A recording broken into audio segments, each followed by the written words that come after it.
Welcome to MCTV news. నేను శాలిని. ముందుగా bulletin లో హెడ్లైన్స్. పుట్టిన బిడ్డకు తల్లిపాలే మొదటి టీకా. తప్పనిసరిగా చంటి పిల్లలకు తల్లిపాలు తప్పక పాటించండి. మున్సిపల్ చైర్పర్సన్ వరపన మనుజ వెల్లడి. రామనగర్ పార్క్ సచివాలయం నందు ఐసీడీఎస్ ఆధ్వర్యంలో తల్లిపాల వారోత్సవాల్లో ముఖ్య అతిథిగా పాల్గొన్న మున్సిపల్ చైర్పర్సన్. హత్య కేసులో ముగ్గురిని అరెస్టు చేసిన టూ టౌన్ పోలీసులు. నిందితులను రిమాండ్కు తరలించడం జరిగిందన్న సిఐ నరసింహులు. పుట్టిన బిడ్డకు తల్లిపాలే మొదటి టీకా అని మదనపల్లి మున్సిపల్ చైర్పర్సన్ వరపన మనుజ తెలియజేశారు. నేడు పట్టణంలోని రామ్నగర్ పార్క్ నందున్న సచివాలయం నందు ఐసీడీఎస్ ఆధ్వర్యంలో తల్లిపాల వారోత్సవాలను నిర్వహించారు. ఈ కార్యక్రమంలో 7వ వార్డు కౌన్సిలర్ లత, అంగన్వాడీ కార్యకర్తలు, ఏఎన్ఎంలు పాల్గొన్నారు. ఈ సందర్భంగా మున్సిపల్ చైర్పర్సన్ వరపన మనుజ మాట్లాడుతూ పుట్టిన బిడ్డకు తల్లిపాలకు మించిన పౌష్టికాహారం, టీకా ఏదీ లేదన్నారు. ప్రతి ఒక్క తల్లి తమ చిన్నారులకు 6 నెలల వరకు పాలను పట్టాలని హితవు పలికారు.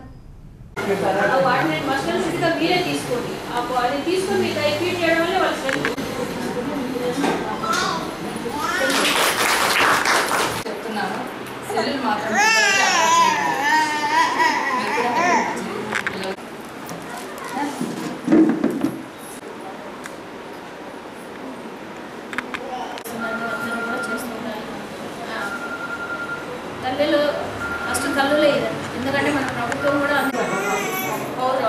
మిల్క్లో మిక్స్ చేసేది ఈ మస్ట్ అండ్ షుడ్గా ఇవ్వండి. ఎందుకంటే స్ట్రెంత్ పైన దేనిపైన సప్లై ఇవ్వకుండా పోకుండా మీకు ఏమైనా షార్టేజెస్ ఇస్తున్నా, ఏదైనా బుక్స్ కూడా ఇస్తున్నారు. బీపీ 1, బీపీ 2 కూడా ఇస్తున్నారు. తల్లిపాల వారోత్సవాల కంటే కూడా ఫస్ట్ క్యారింగ్ ఎప్పటి నుండి తీసుకునే అక్కడి నుండి మొదలు పెట్టాలండి. ఎందుకంటే బిడ్డ పుట్టినాక పాలు ఇచ్చేయడం అనేది జనరల్గా సర్వసాధారణంగా జరుగుతుంది. తల్లి ఎప్పుడు, ఎందుకంటే ఇప్పుడు చూడండి మన ప్రభుత్వం ఏం చేసిందంటే క్యారింగ్ లేడీస్కి అప్పటి నుండి మొదలు పెడతాం. అంటే పౌష్టికాహారం అనేది అంటే స్ట్రెంతీ ఫుడ్. మనము తీసుకునే ఫుడ్ ఎంత స్ట్రెంతీగా ఉంటుందో బేబీ అంత హెల్తీగా లోపల గ్రోత్ అవుతుంది. అంటే మనం ఇచ్చే పౌష్టికాహారం అంటే స్ట్రెంత్ ఫుడ్ ఎంత ఇస్తామో అంత హెల్తీగా పెరగడంతో పాటు వాళ్ళకి మానసికంగా కూడా మంచి స్ట్రెంత్ వస్తుంది బాడీలో. ఎప్పుడైతే మనం తీసుకునే ఫుడ్లో తక్కువ క్వాంటిటీ పోయిందనుకోండి, లోపల పెరిగే బేబీ కూడా అంత హెల్తీగా పెరగకపోతే పెరిగినప్పుడు బ్రెయిన్ కూడా అంత షార్ప్నెస్ తగ్గుతుంది. కాబట్టి అందుకనేసి ఫస్ట్ నుండి కూడా ఇప్పుడే కదండి, ప్రాచీన కాలం నుండి మీరు చూడండి, కడుపుతో ఉన్నారంటే ఒక స్పెషల్ ట్రీట్మెంట్ తీసుకుంటారు. అంటే ఇంట్లో పెట్టే ఫుడ్ కార్డ్ని కూడా ఫస్ట్ ప్రిఫరెన్స్కి వాళ్ళకే ఇస్తారు. అంటే మంచి బిడ్డని, హెల్తీ బేబీని పుట్టాలని. తర్వాత హెల్తీ డెలివరీ టైంలో అంటే జనరల్గా లేడీస్కి ఏమైనా మంచి ఫుడ్ తీసుకోకపోతే బ్లడ్ తగ్గిపోతుంది. బ్లడ్ తగ్గిపోయినప్పుడు డెలివరీ టైంలో క్రిటికల్గా ప్రాబ్లమ్ వేస్తాయి. అంటే ఫిట్స్ రావడము, కొంచెం మందికి డెలివరీ అవ్వకుండా చనిపోవడం, ఇలాంటివన్నీ కూడా జరుగుతాయి. అందుకోసమని ఫస్ట్ నుండి కూడా తల్లికి ఫస్ట్ క్యారింగ్ అప్పటి నుండి మనం మంచి హెల్తీ ఫుడ్ తీసుకోవాలి, టయానికి వ్యాక్సిన్స్ తీసుకోవాలి. అంటే టైం టు టైం చెకప్ చేయించుకోవాలి. ఇంతకుముందు అయితే ఆ చెకప్లో అవేమి ఉండేవి కాదు. ఇప్పుడున్న మనం తీసుకునే ఫుడ్ హ్యాబిట్స్ అయినా సరే, హెల్త్ క్లైమేట్ అయినా సరే, దానివల్ల హెల్త్ ఎప్పటికప్పుడు మనం అంటే పిల్లలు కూడా లోపల ఎంత హెల్తీగా ఉన్నారనే కానీ ఇప్పుడు చెప్పేంత ఇది వచ్చేస్తుంది, టెక్నాలజీ వచ్చేసింది. కాబట్టి మీరు మంత్లీనో 2 మంత్స్ ఎంత డాక్టర్స్ ఎట్లా చెప్తారు అట్లా దానికి తగ్గట్టుగా మీరు వెళ్ళి చెకప్ చేయించుకోండి. బేబీని డెలివరీ టైం వరకు హెల్తీగా బేబీ జాగ్రత్తగా కాపాడతాం. ఇప్పుడున్న పరిస్థితులు ఏమైందంటే ఈ కరోనా ఒకటి ఉంది. ఇలాంటి టైంలో మంచి స్ట్రెంత్ ఫుడ్ తీసుకోవాలి. విటమిన్స్ ఎక్కువ ఉండేటట్టు, అంటే ప్రోటీన్స్ ఎక్కువ ఉండే ఫుడ్ తీసుకుంటే పిల్లలు లోపల ఉన్న మీకైనా ఆ ఇమ్యూనిటీ ఎంత ఉంటుందో దానివల్ల అంటే ఈ కోవిడ్ కూడా మనల్ని దరిచారు ఆ స్ట్రెంత్ వల్ల. కాబట్టి ప్రతి ఒక్కరూ ఫస్ట్ కడుపుతో ఉన్న వాళ్ళు ఏం చేయాల్సింది. తర్వాత పిల్లలు పుట్టినంటే పాతకాలం అయితే మా చక్కెర నీళ్ళు పోసేసేవాళ్ళు. పుట్టినారా చక్కెర నీళ్ళు పోసి మళ్ళీ ఒక 2 days తర్వాత పాలు తాగించారు. అలా కాకుండా ఇప్పుడు లాక్టో అనే పౌడర్, అంటే lacto protein first ½ an hour లోపలే మన తల్లికి వచ్చే పాలల్లోనే ఉంటుంది. అదేమైందంటే ఇమ్యూనిటీనే పాటు కన్నా జనరల్గా చిన్నపిల్లలు పుట్టినట్టు ఇప్పుడు నాకు తెలిసిన చాలా వరకు లంగ్స్ ప్రాబ్లం ఎక్కువ వస్తుంది పిల్లలకి, అంటే బ్రీతింగ్ ప్రాబ్లం రావడము, నెబులైజింగ్ పెట్టించడము, ఇవన్నీ కూడా ఎక్కువ ఉన్నాయి ఇప్పుడు పిల్లలు. అంటే క్లైమేట్ వల్ల కూడా కొంచెం ఇవన్నీ వస్తుంది. కాబట్టి ఇవన్నీ స్ట్రాంగ్ స్ట్రెంత్ రావాలంటే మనం తాగించే పాలల్లోనే ఆ స్ట్రెంత్ వస్తుంది. కాబట్టి అంటే ప్రజెంట్ కాలంలో ఏమైపోయిందంటే ఎవరి పాటు వర్కింగ్ అయిపోవడం వల్ల ఎంత షార్ట్ పీరియడ్ పాలు ఇచ్చేసే ఇంకో డబ్బా మరిపించేస్తే ఒక పని అయిపోతుందని నేను వచ్చేస్తాను. అంటే అట్లుంది పరిస్థితులు కూడా. కాబట్టి దాన్ని అవాయిడ్ చేస్తూ దయచేసి పిల్లలకి అట్లీస్ట్ 9 months వరకు మనం పాలియగలిగిన మన బేబీకి ఇమ్యూనిటీ ఆటోమేటిక్గా పెరుగుతుంది. ఇది అంటే టెంపరవరీగా కాదు, లైఫ్ లాంగ్ ఇవన్నీ ఉపయోగపడతాయి. మెయిన్ లంగ్స్కి సంబంధించి ఎక్కువ వస్తున్నాయి. వీళ్ళకంతా మనకి ఇచ్చే ప్రోటీన్ మిల్క్ వల్లనే వస్తుంది. కాబట్టి పాలు ఇచ్చేది అనేది అది ఒకటే కాదండి, లేడీస్కి బ్రెస్ట్ క్యాన్సర్ ఇలాంటివి కూడా రాకుండా ఉంటాయి. అంటే పిల్లలు సక్ చేయడం వల్ల ఆ ఎక్సర్సైజ్ లాగా ఉంటుంది లోపల మజిల్స్కి. సో దానివల్ల ఏమైందంటే లోపల ఏమైనా గ్లాండ్స్ ఏమైనా ఉన్నా కూడా గ్లాండ్స్ అవి ఇవి మూవ్ అయిపోతాయి. అంటే ఆ ఎక్సర్సైజ్ వల్ల, అంటే బేబీ సక్ చేయడం వదలడం వల్ల ఏమైందంటే బాడీ లోపల నుండి స్టిమ్యులేట్ అవుతాయి.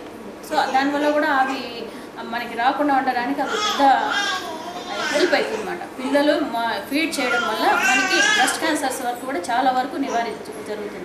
హత్య కేసులో ముగ్గురిని అరెస్టు చేసి రిమాండ్కు పంపినట్లు మదనపల్లె 2 టౌన్ సిఐ నరసింహులు తెలిపారు. డీఎస్పీ రవి మనోహరచారి ఆదేశాల మేరకు 2 టౌన్ పోలీస్ స్టేషన్ నందు విలేకరుల సమావేశాన్ని నిర్వహించారు. ఈ సందర్భంగా సిఐ నరసింహులు మాట్లాడుతూ కురబలకోట మండలం తెట్టు హరిజనవాడకు చెందిన ఓబులేసు దినసరి కూలి ఈయన 4వ కుమారుడు వేణుగోపాల్ భార్య తులసమ్మ మదనపల్లె పట్టణం 9వ వార్డు సచివాలయ వార్డు వెల్ఫేర్ కార్యదర్శిగా పనిచేస్తుంది. కొద్ది రోజులుగా భార్యపై అనుమానం పెంచుకున్న వేణు ఆమెతో గొడవ పడ్డాడు. భార్యను అత్తగారింటికి వదిలేసి వెళ్లిపోయాడు. అనంతరం సచివాలయం వద్ద గొడవ పడ్డాడు. ఇరు కుటుంబాల వారు అక్కడికి చేరుకొని గొడవ పడ్డారు. ఈ నేపథ్యంలో తులసమ్మ ఆమె సోదరుడు రెడ్డప్ప సోదరి భర్త ఆదెప్ప ఓబులేసుపై దాడి చేయడంతో అతను మృతి చెందాడు. ఈ కేసులో వారిని అరెస్టు చేసి రిమాండ్కు పంపినట్లు సిఐ తెలిపారు.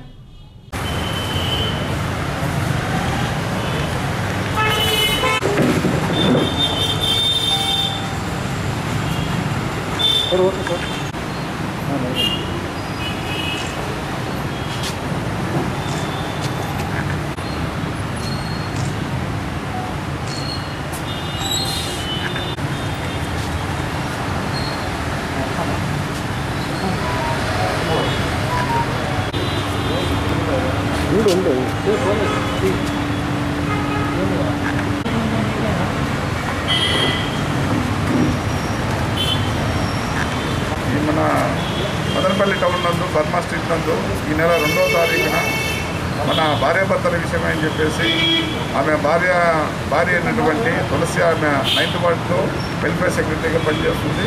అదేవిధంగా ఈమె ఫోన్లో వేరే వాళ్ళతో మాట్లాడుతుందని వాళ్ళ యొక్క భర్త యొక్క అనుమానము. సో ఆ విషయం మీద అతను తన భార్య ఏం చేస్తూ ఉందో చూద్దామనే ఉద్దేశంతో సెక్రటరీగా రావడం జరిగింది. ఆమె సెక్రటరీ బయట ఫోన్లో మాట్లాడుతుంటే వాళ్ళ భర్త అయినటువంటి వేణు చూసి నీకు ఎంత చెప్పినట్టు మార్పు లేదనే ఉద్దేశంతో అనే ఇద్దరు కూడాను వాళ్ళ పేరెంట్స్ వీళ్ళ పేరెంట్స్ కూడాను పంచాయతీకి మాట్లాడుకోవడం జరిగింది.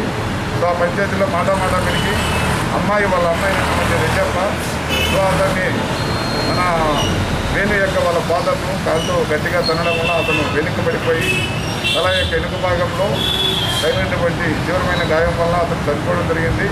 సో ఆ కేసులో అతను చనిపోవడానికి ముఖ్య కారణమైనటువంటి మరి చనిపోయినటువంటి ఓబులేసు అతని పేరు, అతని కోడలైనటువంటి తులసి యొక్క వాళ్ళన్న రెడ్డప్ప, అదేవిధంగా వాళ్ళ బావ అయినటువంటి ఆదెప్ప, వీళ్ళ ముగ్గురిని కూడాను అరెస్ట్ చేయడం జరిగింది.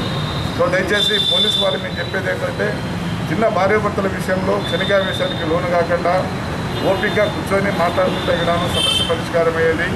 ఆవేశపడి అతన్ని ఇది చేయడం వల్ల అతను చనిపోవడం జరిగింది.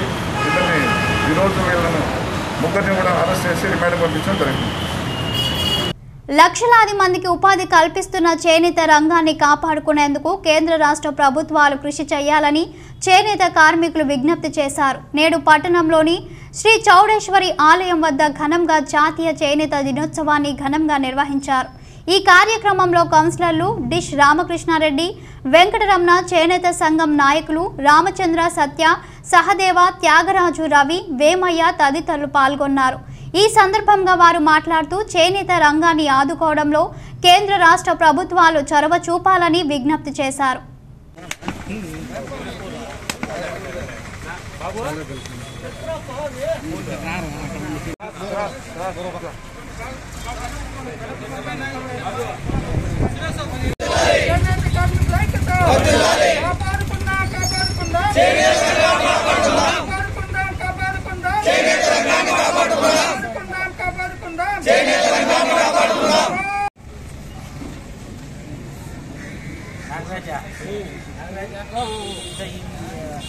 ఈరోజు 1905 సంవత్సరం బెంగాల్ రాష్ట్రంలో మనకు స్వధువుడు వస్త్రం డ్యూడు దారమే ఆ రోజు మన భారతదేశ స్వాతంత్ర సమరానికి నాంది. మహాత్మా గాంధీ అన్నాడు, నేతన్న రాజ్యం నుండి వచ్చేటువంటి ఒక ప్రాంత దారంలోనూ కూడా నేను ఒక గొప్ప ప్రభుత్వాన్ని సాధి చెప్పడం జరిగింది. చైనా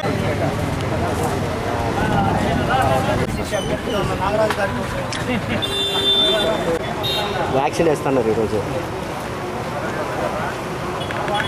ప్రపంచ చేనేత కార్మిక దినోత్సవం సందర్భంగా చేనేత వర్కర్లకు అలాగే చేనేత మీద ఆధారపడుతున్న మన నీరుగుడ్డి బారుపల్లి అందరికీ చేనేత దినోత్సవ శుభాకాంక్షలు. అలాగే మన వైఎస్ఆర్ గవర్నమెంట్ వచ్చిన తర్వాత జగన్మోహన్ రెడ్డి గారు ఈ చేనేత కార్మికులను పాదయాత్రల్లో వీళ్ళు పడతాత కష్టాలకు కానీ వీటన్నిటికీ ఏదైనా వీళ్ళకి పరిష్కారం చూపించాలా. ఈ చేనేత కార్మికులు ఎవరైతే ఉన్నారో చేనేత మీద ఆధారపడి ఉన్న ఓనర్లు అయితే అనేవి మగ్గాలు పెట్టుకున్న వాళ్ళది అయితే అందరికీ అవసరము ఒక గొప్ప పథకాన్ని తీసుకొచ్చినాడు. చేనేత చేయూతనిచ్చి సంవత్సరము వాళ్ళందరికీ ఈ చేనేత మీద ఆధారపడిన వాళ్ళకి అందరికీ కూడా డబ్బులు వేస్తూ కొన్ని కోట్ల రూపాయలు చేనేత మీద ఆధారపడే వాళ్ళకి అందరికీ కూడా మన గవర్నమెంట్ తరఫున సపోర్ట్ చేసినారు. అలాగే ఇంకా కూడా ఈ చేనేత కార్మికులకు కానీ చేనేత వాళ్ళకి కానీ చేయాల్సిన పనులు చాలా ఉన్నాయి. చేనేత మీద ఆధారపడిన వాళ్ళందరూ కూడా చాలా ఇబ్బందులు పడుతూ ఉన్నారు. మన గవర్నమెంట్ ఇంకా కూడా దానికి సపోర్ట్ చేస్తుందని మీకు అందరికీ తెలియజేస్తున్నాము. అలాగే ఈరోజు మన ఎమ్మెల్యే గారు కానీ మన పార్టీ కానీ అందరూ కూడా చేనేత కోసం చాలా మంది సపోర్ట్ చేస్తున్నారు. ఇట్లా చేనేత కార్మికులకు అందరికీ చేనేత దినోత్సవం శుభాకాంక్షలు తెలియజేస్తున్నారు. చేనేత జాతీయ దినోత్సవం సందర్భంగా ప్రతి చేనేత కుటుంబానికి చేనేత కార్మిక సోదరులందరికీ కూడా ధన్యవాదాలు. మనకు ఇంతకు మునుపు జాతీయ చేనేత దినోత్సవం లేదు. 4-5 సంవత్సరాల ముందర ఇప్పటి ప్రధానమంత్రి మొట్టమొదటిగా చేనేత జాతీయ దినోత్సవం అని చెన్నైలో ఓపెన్ చేసినారనమాట. ఒకప్పుడు చేనేత వచ్చి ఒక కుల వృత్తి, ఈరోజు కుల వృత్తి కాదు, జాతీయ వృత్తి, జాతీయ ఉపాధి వృత్తి. ఈరోజు ప్రతి కుటుంబము కూడా ప్రతి కులము కూడా ఈ వృత్తిపైన ఆధారపడి జీవిస్తున్నారు. కాబట్టి ప్రభుత్వం కూడా గుర్తించి రైతన్న అన్నం పెడితే నేతన్న వచ్చి మానం కాపాడేవు. రైతన్న అన్నం పెట్టిన రైతన్నని ఎలా ఆదుకుంటున్నదో ప్రభుత్వము నేతలను కూడా అలాగే ఆదుకోవాలి. అన్ని రకాలుగా కూడా సహాయ సహకారాలు అందించాలి. ప్రతి నేతన్నకు కూడా సహకరించినప్పుడే నేతన్న ముందుకు పోగలుగుతాడు, 10 మందికి అన్నం పెట్టగలుగుతాడు, ప్రతి కుటుంబాలు పోషించగలుగుతాడు. నేతలను ఆదుకున్న ప్రభుత్వము ఎప్పుడూ కూడా పచ్చగా 10 కాలాల పాటు ఉంటుంది. ఇక్కడ రాజకీయాలు లేవు, రాజకీయ విభేదాలు లేవు. ప్రతి నేతన్న ప్రతి కుటుంబంలో కూడా స్త్రీ పురుషులు ఇంట్లో ఎంతోమంది ఉంటే అంతమందికి కూడా ఉపాధి దొరికే ఇలాంటి చేనేత కార్యక్రమం ఇంకెక్కడ లేదు. ప్రతి చిన్నపిల్లల కానీ ఇంకా స్త్రీల కానీ ఇంకా పురుషుల కానీ ఇంకా వృద్ధుల కానీ ఇంకా అందరికీ కూడా ఇందులో పని ఉంది. అందరూ పని చేసి బతికే పరిస్థితి. ప్రభుత్వం గుర్తించి ఈ వృత్తిని ప్రోత్సహిస్తే ఇంకా 10 కుటుంబాలు బతుకుతాయి. ప్రభుత్వానికి భారం తగ్గుతుంది. ప్రభుత్వం అన్ని విధాలు కూడా మంచి కార్యక్రమాలు చేసి ఈ చేనేతను ఆదుకోవాలని చెప్పి కోరుకుంటున్నాను. చేనేత దినోత్సవం సందర్భంగా యావత్ చేనేత కార్మికులకు, చేనేత కుటుంబ సభ్యులకు చేనేత ఐక్యవేదిక తరపున శుభాకాంక్షలు తెలియజేస్తున్నాం. మనకు తెలుసు, స్వతంత్ర సమరంలో, స్వతంత్ర పోరాటంలో జాతిని మొత్తాన్ని కూడా ఏకతాటికి తెచ్చింది ఈ చేనేత మగ్గము రాట్నమే. ఆ రోజు మహాత్మా గాంధీ గారు జాతిపిత ఈ రాట్నం ద్వారా భారత జాతిని మొత్తం కూడా ఏకతాటిపైకి తీసుకువచ్చి అలాగే వారు మన జాతి మొత్తంలో కూడా దేశభక్తిని పెంపొందించడానికి ఈరోజు చేనేతను ఆ రోజు వారు తీసుకోవడం జరిగింది. అటువంటి గొప్ప భూమికను పోషించిన చేనేత రంగాన్ని కాపాడుకోవాల్సిన బాధ్యత ప్రతి ఒక్క పౌరునికి ఉంది. ఈరోజు చేనేత ఉంది అంటే అది మనం గౌరవంగా భావించాలి. ఈరోజు మనం స్వతంత్రం సంపాదించుకొని ఈరోజు స్వేచ్ఛ వాయువులు పీలుస్తున్నామంటే ముఖ్య భూమికి ఆ రోజు ఈ మగ్గం కానీ రాట్నం కానీ పోషించి చెప్పుకోవచ్చు. ఇటువంటి చేనేతను కాపాడుకోవడానికి ప్రభుత్వం అయితేమి స్వచ్ఛంద సంస్థలు అయితేమి ప్రతి రాజకీయ పార్టీ కూడా చేనేత రంగాన్ని కాపాడుకోవడానికి అవకాశం ఇవ్వాలి, దానికి ప్రాధాన్యత ఇవ్వాలి. ఎందుకంటే ఈరోజు చూస్తున్నాము వేల కోట్ల రూపాయలు ఈరోజు ప్రైవేట్ రంగానికి ఇస్తున్నాము, వాళ్ళు కంపెనీలు పెట్టేసి వెళ్ళిపోతూ ఉన్నారు. కానీ ఒక చేనేత కార్మికునికి మనం ఈరోజు చేతునిస్తే ఒక కార్మికుల ద్వారా వివిధ రంగాల్లో 5 మంది చేనేత కార్మికులు వారిపైన ఆధారపడి పరిస్థితుంది. ఈరోజు నీలూటివారిపల్లిలో చూస్తే కనుక దాదాపుగా ప్రత్యక్షంగా 50,000 మంది చేనేత పైన ఆధారపడి జీవిస్తూ ఉంటే పరోక్షంగా 1,00,000 మంది పైగా ఈ చేనేత రంగం పైన ఆధారపడి జీవిస్తున్నారు. ఇంతమందికి ఉపాధి కల్పించాలంటే ప్రభుత్వానికి 100 కోట్ల అవసరం. కానీ ₹1 తీసుకోకుండా మన చేనేత కార్మికులు అయితేమి చేనేత మాస్టర్ వీవర్స్ అయితేమి ఇంతమందిని పోషిస్తున్నారు. కాబట్టి వారందరూ కూడా మనం ధన్యవాదాలు తెలియజేయాలి. ఎందుకంటే ఈరోజు నిరుద్యోగతను తీర్చే విషయంలో అంటే వ్యవసాయ రంగం తర్వాత చేనేతను ఎక్కువగా ఇది ముందుకు వస్తూ ఉంది. కాబట్టి ప్రభుత్వానికి విన్నవించేది ఏమిటంటే మనం చేనేత దినోత్సవాలు జరుపుకునేది కాకుండా ఈ చేనేత ఎలా కాపాడుకోవాలా, ఈ చేనేత రంగాన్ని ఎలా పరిరక్షించుకోవాలా అని ప్రభుత్వం కానీ నాయకులు కానీ ముందుకు వచ్చి రంగాన్ని కాపాడుకుంటే ఇంకా 10 రోజులు 10 కాలాల పాటు కొంతమందికి ఉద్యోగ అవకాశాలు ఇది కల్పిస్తుంది, ప్రభుత్వానికి కూడా భారాన్ని తగ్గిస్తుంది చెప్పి ఈ సందర్భంగా తెలియజేస్తున్నాము. ధన్యవాదాలు. బులెటిన్లో షార్ట్ బ్రేక్. గత 30 సంవత్సరాల నుండి మదనపల్లి పట్టణ ప్రజలకు మరియు ఇతర పరిసర ప్రాంత ప్రజలకు చక్కటి మాంసాహార మరియు శాకాహార పదార్థములు అందించుటలో ఎప్పటికప్పుడు ప్రత్యేకమైన రుచులతో మీ అందరి ఆదరాభిమానంతో నడపబడుచున్న మా hotel Roja family restaurant AC నందు ప్రత్యేకమైన ఫ్యామిలీ గదులు, సువిశాలమైన హాలు, వాహన పార్కింగ్ సౌకర్యం కలదు. మా hotel Roja family restaurant AC నందు Hyderabad dum chicken biryani, Hyderabad dum mutton biryani, fish biryani, prawns biryani, tandoori chicken, రోటీ ఫ్రైడ్ రైస్ మరియు chicken starters, fish starters, prawns starters, mutton starters, veg starters లభించును. స్పెషల్ గా రోజా హోటల్ కొండ బిర్యానీ ప్రతి బుధవారం, శుక్రవారం, ఆదివారం లభించును. మా హోటల్ కి కుటుంబ సమేతంగా విచ్చేసి రుచి చూసి బాగుంటే 10 మందికి చెప్పండి. విచేయండి. హోటల్ రోజా ఏసీ, ఆర్టీసీ బస్టాండ్ దగ్గర, మదనపల్లి. Welcome back.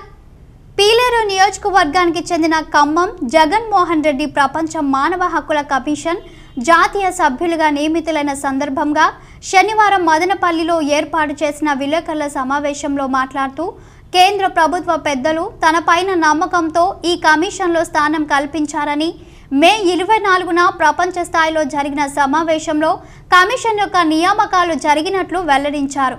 దక్షిణాది రాష్ట్రాలలో మా సంస్థ ఆధ్వర్యంలో కార్యక్రమాలు చేపట్టి అభివృద్ధికి సహకరిస్తామని తెలిపారు.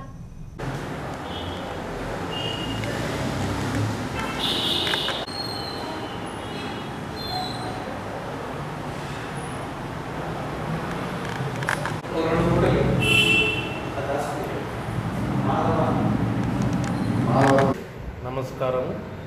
మాది సొంత పీలేరు కాన్స్టిట్యుయెన్సీ హైదరాబాద్ వ్యాపార పరంగా వృత్తిపరంగా సెటిల్ అయ్యాము. World human rights protection commission అందు జాతీయ సభ్యులుగా నియమించిన విదేశీ వ్యవహారాల శాఖ మంత్రివర్యులు గారికి అందరికీ కృతజ్ఞతలు తెలియజేస్తూ వరల్డ్ హ్యూమన్ రైట్స్ కమిషన్ సంబంధించిన వంటి అనుబంధ సంస్థలు WHO World Health Organisation, UNICEF, Indian Labour Organisation ద్వారా యూటిలైజ్ చేయాల్సిన ఫండ్స్ అన్ని బాల కార్మికుల వ్యవస్థ నిర్మూలనకి, హెల్త్కు సంబంధించిన అవేర్నెస్ ప్రోగ్రామ్స్ బిల్డప్ చేయడానికి యునైటెడ్ నేషన్స్ వారి సహకారంతో ఇండియా వైడ్ మా శక్తి వరకు మేము కృషి చేసి దాన్ని ఇంప్లిమెంట్ చేయడానికి మా బాధ్యత తీసుకుంటామని సమన్వయంగా విన్నవించుకుంటున్నాం. సార్ మీ good name sir? Jaganmohan Reddy. Sir doctor K Jaganmohan Reddy. నాది ఎన్విరాన్మెంటల్ సైన్స్. రాష్ట్రంలో మండల మిషన్ సిఫార్సుల మేరకు బీసీలకు ప్రభుత్వ ప్రైవేటు రంగాల్లో 52% రిజర్వేషన్లు అమలు చేయాలని భారతీయ అంబేద్కర్ సేన వ్యవస్థాపకులు పీటీఎం శివప్రసాద్ డిమాండ్ చేశారు. నేడు పట్టణంలోని ఓ ప్రైవేటు ఫంక్షన్ హాల్ నందు బాస్ ఆధ్వర్యంలో రౌండ్ టేబుల్ సమావేశం జరిగింది. ఈ కార్యక్రమంలో బీసీ కుల సంఘాల నాయకులు పాల్గొన్నారు. ఈ సందర్భంగా వారు పలు తీర్మానాలు చేశారు. రాష్ట్రంలో మండల కమిషన్ సిఫారసు మేరకు 52% రిజర్వేషన్లు ప్రభుత్వ ప్రైవేటు రంగాల్లో అమలు చేయాలని, చట్టసభల్లో 52% బీసీలకు రిజర్వేషన్లు అమలు చేయాలని, బీసీ రిజర్వేషన్లు 9వ షెడ్యూల్లో చేర్చి బీసీ రిజర్వేషన్కు కల్పించాలని, 2011 బీసీ కుల గణాలలో ఓబీసీ జనాభా సంఖ్యను వెంటనే ప్రకటించాలని డిమాండ్ చేశారు. ఇదే నేపథ్యంలో బెస్త సంఘం నుంచి వెంకటరమణ గారు మాట్లాడాల్సిందిగా కోరుతున్నాం.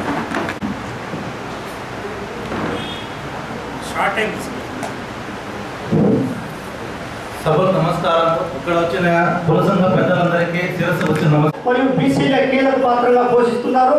మరియు వారికి ఎంతో కొంత ఆయా పార్టీల్లో రాజకీయ అనుభవం కానీ మరియు బీసీల పైన మాట్లాడేటువంటి గలం ఉన్నటువంటి వారందరినీ కూడా పార్టీలు గుర్తించి వారిని ఈరోజు బాగా పక్కన పెట్టేటువంటి అవసరం ఇక్కడ ఆదరిస్తారు. అదే విధంగా మండల్ డే అని ఆగస్టు 7వ తారీఖు మండల్ డే ఉందని చాలా మంది ఆధ్వర్యంలో ఇప్పుడు బిందేశ్వర్ ప్రసాద్ గారు అనేది కూడా మాకు తెలియదు. అన్ని కుల సంఘాలు ఇప్పుడు జాతి అంతా కూడా మేము ఐక్యంగా ఉండి మీతో ముందు ఉండడానికి కూడా మేము ఎప్పుడు కూడా సిద్ధంగా ఉంటామని ఈ అవకాశం ఇచ్చినటువంటి పెద్దలందరికీ కూడా మరొకసారి చేనేత కళాభివందనాలు. అన్నగారికి ధన్యవాదాలు. సంఘాల, ప్రజా సంఘాల, వివిధ వృత్తి కుల సంఘాల నాయకులకు, ప్రతినిధులందరూ కూడా ముందుగా పేరున విప్లవ జైవీలు తెలియజేసుకుంటా ఉన్నాం. మిత్రులారా, మనం ఈరోజు మండల్ డే అనే ఒక కార్యక్రమాన్ని నిర్వహించుకుంటా ఉన్నాం. మండల్ డే అంటే వాస్తవంగా ఇది ఓబీసీలకి, బీసీలకి రిజర్వేషన్లను ప్రసాదించినటువంటి దినం. అంటే ఇప్పటికీ 31 సంవత్సరాల క్రితం, అంటే 1990 ఆగస్టు 7వ తారీఖున మొట్టమొదటిసారిగా రాజ్యాంగబద్ధంగా బీసీలకి రిజర్వేషన్లు అమల్లోకి వచ్చిన రోజు కాబట్టి ఆ రిజర్వేషన్లు రావడానికి ప్రధాన కారణం మండల్ కమిషన్ కాబట్టి దీన్ని మండల్ డే అంటే రిజర్వేషన్ల, బీసీల రిజర్వేషన్ల దినోత్సవాన్ని మండల్ డే అనే పేరుతోటి ఈరోజు మనం దేశవ్యాప్తంగా కూడా నడుపుకుంటా ఉన్నాం. మండల్ డే అని ఎందుకు, మండల్ కమిషన్ అని ఎందుకంటే బిందేశ్వరి ప్రసాద్ మండల్ అనే ఒక బీహార్కి సంబంధించినటువంటి బీహార్ 7వ ముఖ్యమంత్రి, అంటే బీహార్ రాష్ట్రానికి 7వ ముఖ్యమంత్రిగా పనిచేసినటువంటి బిందేశ్వరి ప్రసాద్ మండల్ అంటే ఒక బాగా భూస్వామ్య యాదవ మన బీసీ కుటుంబంలో జన్మించినటువంటి రాజ్ బిహారీ లాల్ మండల్ కుమారుడు. ఆయన 1918 ఆగస్టు 25వ తారీఖున బీహార్ రాష్ట్రంలోని మదన్పూర్ గ్రామంలో జన్మిస్తాడు. ఆయన ఈ కమిషన్కి ప్రాతినిధ్యం వహిస్తాడు కాబట్టి 2వ బీసీ కమిషన్కి ప్రాతినిధ్యం వహించేది బిందేశ్వరి ప్రసాద్ మండల్ గారు. కాబట్టి ఆ మండల్ కమిషన్ ఆ చర్చ ఆధారంగానే బీసీలకు రిజర్వేషన్లు వచ్చాయి కాబట్టి మనకు తెలిసే ఉంటుంది. మండల్ కమిషన్ సిఫార్సుల అమలు కోసం పెద్ద ఉద్యమమే, ఒక యుద్ధం లాంటి ఉద్యమం భారతదేశంలో జరిగింది. బీసీలకు రిజర్వేషన్లు ఇవ్వకూడదు అని ఈ దేశంలో ఉన్నటువంటి ఆధిపత్య కులాల్లో ఉన్నటువంటి విద్యార్థులు, మేధావులు అందరూ కూడా రోడ్లెక్కిన సంగతి మనం చూస్తాం. చాలామంది రైళ్లను తగలబెట్టారు, చాలామంది బస్సులను తగలబెట్టారు, మన రాష్ట్రంలో అయితే సచివాలయాన్ని కూడా తగలబెట్టారు. చాలామంది తమను తాము పెట్రోల్ పోసుకొని అడ్డు పెట్టుకొని ఆత్మాహుతి చేసుకున్నారు, బీసీలకు రిజర్వేషన్ ఇవ్వకూడదు. ఆ సందర్భంలో దళితులు బీసీలు కలిపి ఒక పెద్ద ఎత్తున ఉద్యమం జరిగితే ఆ ఫలితంగా ఈ రిజర్వేషన్లు మనకి బీసీలకి అందుబాటులోకి వచ్చింది. కాబట్టి మండల్ డే అనే దాని సందర్భంగా మనం ఎందుకు ఈరోజు మండల్ డే జరుపుకోవాలి, ఏం చర్చించుకోవాలి అనుకున్నప్పుడు ఖచ్చితంగా మండల్ డే సందర్భంగా మనం మాట్లాడుకోవాల్సిన విషయాలు రెండు. ఒకటి, మండల్ డేకి ముందు మనకు రిజర్వేషన్లు ఎందుకు లేవు, మండల్ డే తర్వాత ఒకవేళ మండల్ కమిషన్ నివేదిక తర్వాత మండల్ కమిషన్ చేసిన సిఫార్సులన్నీ ఈరోజు అమలు జరుగుతున్నాయా లేదా, అమలు జరగకపోతే అమలు చేయించుకోవడానికి మనం ఏం చేయాలి, ఇది ప్రధానంగా మనము చర్చించుకోవాల్సినటువంటి విషయం. బీసీల ఐక్యత ఒక రకంగా చెప్పాలంటే పలు సంఘాలు ఆర్థిక వెనుకబాటుతనం ముందుకు రాలేని పరిస్థితి ఏమంటే ఒకరికొకరు అవినాభావ సంబంధాలు లేవు. ఇలాంటి సమావేశాలు తరచు జరగాలి. కనీసం తరచు ఇలాంటి సమావేశాలు జరిగితే ఏ సంఘం నుంచి ఎవరు, ఈ సంఘం నుంచి ఎవరు, ఫలానా సంఘం ఒకరికొకరు అవినాభావ సంబంధాలు ఏర్పడతాయి. అది ఏర్పడినప్పుడే మనం ముందుకెళ్ళే ఇంకా అవకాశం ఉంటుంది. ఈ సమావేశాల్లో ఎవరైతే ముందుకు తీసుకుపోయగలిగే లక్షణాలు ఉన్న వ్యక్తుల్ని వాళ్ళకి బాధ్యతలు అప్పచెప్పి దీనికంటూ కమిటీ వేసి ఈ కమిటీలో చురుగ్గా పాల్గొనే వ్యక్తులు తరచు అందరినీ అప్రమత్తం చేసి ఇంకా తెలియని బీసీ సోదరులందరికీ కూడా పలు విషయాలు చెప్పి ముందుకు తీసుకెళ్ళాలి. రాజకీయ పార్టీలు ఏం చేస్తున్నాయి, ఎలక్షన్ వచ్చిందంటే నేరుగట్టపల్లి బీసీలు అందరూ తెలుగుదేశమే లేదా వైఎస్ఆర్ఏ ఒకరితో ఏదో కొంతమంది లాక్కోవడం, అప్పుడు ఓట్లు వేయించుకోవడం, వాళ్ళ గెలుపు ఏదో చూసుకోవడం, తర్వాత విషయాలు ఏముంది మన వాళ్ళు పక్కన పెట్టడం, ఇలా జరుగుతున్నాయే తప్ప ఎప్పుడు ముందుకు తీసుకెళ్ళింది ఇంతవరకు లేదు. మన బీసీలో ఎవరో ఉద్భవించాలి, ఎవరో నాయకులు ఎప్పుడో వస్తారని చెప్పని ఎదురు చూసే పరిస్థితులు ఉన్నాయి, కానీ ఎవరు ధైర్యం చేసి ముందుకు రాలేకపోతున్నాం. కాబట్టి ఎక్కడ ఏ బీసీ సోదరులకి వేరే కులస్తులు ఇంకా ఏదైనా ఇబ్బంది జరిగితే వాళ్ళని వెంటనే వచ్చి ఆదుకొని వాళ్ళకి న్యాయం జరిగేట్ల పరిస్థితి బీసీలో అందరిలో కూడా ధైర్యం కల్పించాలి. నా బీసీలో ఎవరైనా వచ్చి కల్పించుకొని ఎలా పెట్టినారా వస్తారు, బీసీలు అందరూ వచ్చి దాడి చేస్తారు అన్నది ఒక భయం అనేది ఏర్పడాలి. కేంద్ర ప్రభుత్వ కార్మిక కర్షక ప్రజా వ్యతిరేక విధానాలకు నిరసనగా ఈ నెల 9న దేశవ్యాప్తంగా జరిగే సేవ్ ఇండియా కార్యక్రమాన్ని జయప్రదం చేయాలని ఆంధ్రప్రదేశ్ వ్యవసాయ కార్మిక సంఘం రాష్ట్ర ప్రధాన కార్యదర్శి వెంకటేశ్వర్లు పిలుపునిచ్చారు. నేడు మదనపల్లె టమోటో మార్కెట్ యార్డు నుండి చేపట్టిన స్కూటర్ ర్యాలీని ఆయన ప్రారంభించారు. ఈ కార్యక్రమంలో నేతలు శ్రీనివాసులు తదితరులు పాల్గొన్నారు. ఈ సందర్భంగా వారు మాట్లాడుతూ కేంద్రంలో బీజేపీ ప్రభుత్వం అన్ని రంగాలను నిర్వీర్యం చేస్తున్న చర్యలను ప్రతి ఒక్కరూ నిరసించాలని పిలుపునిచ్చారు.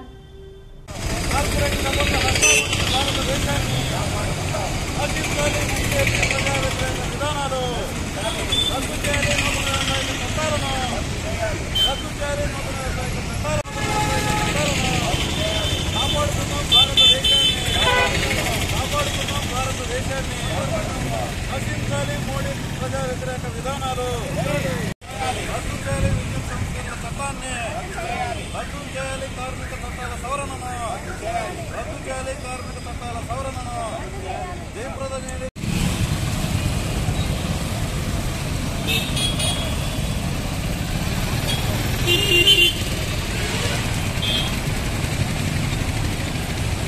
ఈరోజు మదనపల్లిలో ఆగస్టు 9 క్విట్ ఇండియా ఉద్యమాన్ని జయప్రదం చేయండి అని బైక్ ర్యాలీ ప్రారంభించడం జరిగింది.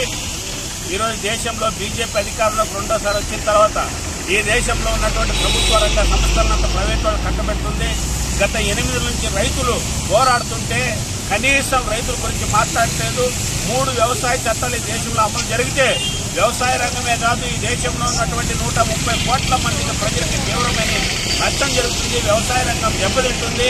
దాదాపు 20 లక్షల కోట్ల సంపద సృష్టించే వ్యవసాయ రంగాన్ని కార్పొరేట్లకి పెట్టుబడిదారులు కట్టబెట్టడానికి నరేంద్ర మోడీ ప్రభుత్వం కృషి చేస్తుంది. అదేవిధంగా ఈ రాష్ట్రానికి ప్రత్యేక హోదా ఇవ్వట్లేదు. పోలవరం ప్రాజెక్టుకి జాతీయ ప్రాజెక్టు నిధులు ఇవ్వడం లేదు.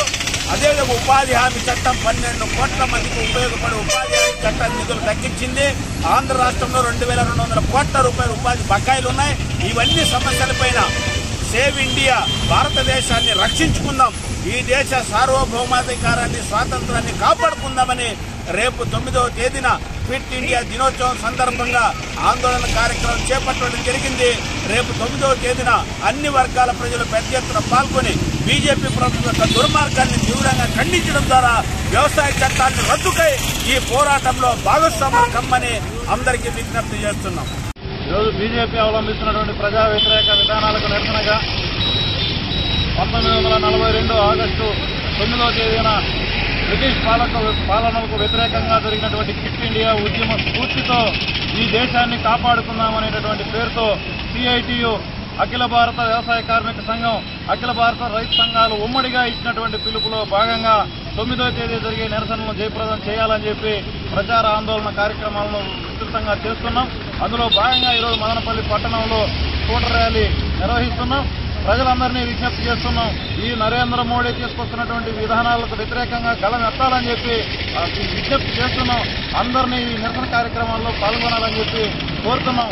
కాబట్టి 9వ తేదీ జరుగుతున్నటువంటి నిరసన కార్యక్రమాల్లో ప్రజలందరూ, కార్మికులు, రైతులు, వ్యవసాయ కూలీలు పెద్ద ఎత్తున పాల్గొని జయప్రదం చేయాలని విజ్ఞప్తి చేస్తున్నాం. ఈ ప్రభుత్వాలు విధానాలు మార్చుకోవాలి, లేదంటే వచ్చే ఎన్నికల్లో గద్దెనైనా దింపే విధంగా ఈ ప్రచార ఆందోళన కార్యక్రమాలని విస్తృతం చేయబోతున్నాం. అందుకనే 9వ తేదీన బీజేపీ తన కార్పొరేట్ అనుకూల విధానాలను మార్చుకొని ఈ దేశంలో ఉన్నటువంటి మొత్తం ప్రజానికానికి అనుకూలమైనటువంటి విధానాలను తీసుకొచ్చేంత వరకు విధంగా డిమాండ్ చేస్తున్నాం. బులెటిన్ ముగించే ముందు హెడ్లైన్స్ మరోసారి.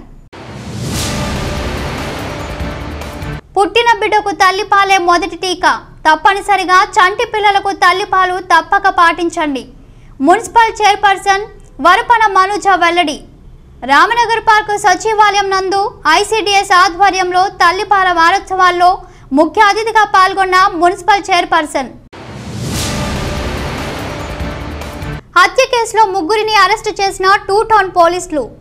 నిందితులను రిమాండ్కు తరలించడం జరిగిందన్న సిఐ నరసింహులు. ఇవి bulletin updates. Keep watching MCTV news.